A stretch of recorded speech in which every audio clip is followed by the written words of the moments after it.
Assalamualaikum warahmatullahi wabarakatuh. Selamat pagi, siang, dan malam di mana kalian berada. Perkenalkan, nama saya Muhammad Rabbar Aidin, absen 23.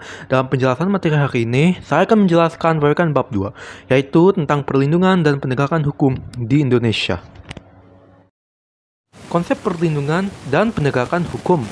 Menurut Andi Hamzah, perlindungan hukum dimaknai sebagai daya upaya yang dilakukan secara sadar oleh setiap orang maupun lembaga pemerintah dan swasta yang bertujuan mengusahakan pengamanan, pengesahan, dan pemenuhan kesejahteraan hidup sesuai hak asasi yang ada. Dengan kata lain, hukum memberikan perlindungan kepada manusia dalam memenuhi berbagai macam kepentingannya, dengan syarat manusia juga harus melindungi kepentingan orang lain. Dengan demikian, suatu perlindungan dapat dikatakan sebagai perlindungan hukum apabila mengandung unsur-unsur sebagai berikut, yaitu 1. Adanya perlindungan dari pemerintahan kepada warganya. 2. Jaminan kepastian hukum. 3. Berkaitan dengan hak-hak warga negara. Dan terakhir keempat, yaitu adalah adanya sanksi hukuman bagi pihak yang melanggarnya. Kedua, pentingnya perlindungan dan penegakan hukum.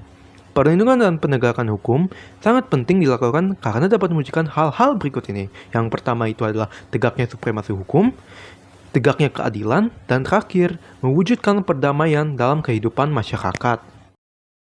Peran Polri. Polri sebagai penyidik utama yang menangani setiap kejahatan secara umum dalam rangka menciptakan keamanan dalam negeri. Pasal 16 UU RI Nomor 2 Tahun 2002 tentang keamanan RI yang berbunyi sebagai berikut.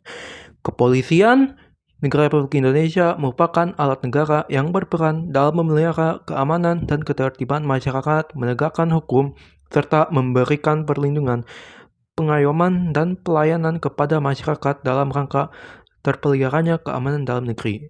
Polri juga menetapkan kewenangannya sebagai berikut, yaitu pertama, melakukan penangkapan, penahanan, penggeledahan, dan penyitaan. 2. Melakukan pemeriksaan dan pencatatan surat. 3. Mengadakan penghentian penyidikan. Dan terakhir keempat, menyerahkan berkas perkara pada penuntut umum.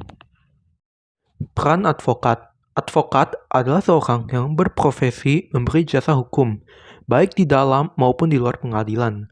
Adapun syarat menjadi advokat adalah sebagai berikut. Yang pertama, berwarga NKRI, bertempat tinggal di Indonesia, dan terakhir, berusia sekurang-kurangnya 25 tahun. Adapun yang menjadi hak advokat adalah sebagai berikut. 1. Bebas mengeluarkan pendapat atau pernyataan dalam membela perkara yang menjadi tanggung jawabnya di dalam sidang pengadilan. Kedua, tidak dapat dituntut baik secara perdata maupun pidana dalam menjalankan tugas profesinya dengan ikhtiar yang baik. Ini adalah beberapa contoh pelanggaran hukum dan lingkungannya. Yang pertama, dalam lingkungan keluarga, yaitu melakukan ibadah tidak tepat waktu dan bergadang sampai larut malam. Kedua, dalam lingkungan sekolah, seperti menyontek saat ulangan dan bolos sekolah. Ketiga, dalam lingkungan bangsa dan negara, seperti melakukan aksi teror dan menyebarluaskan uang counterfeit atau uang palsu. Sekian penjelasan dari saya. Wassalamualaikum warahmatullahi wabarakatuh.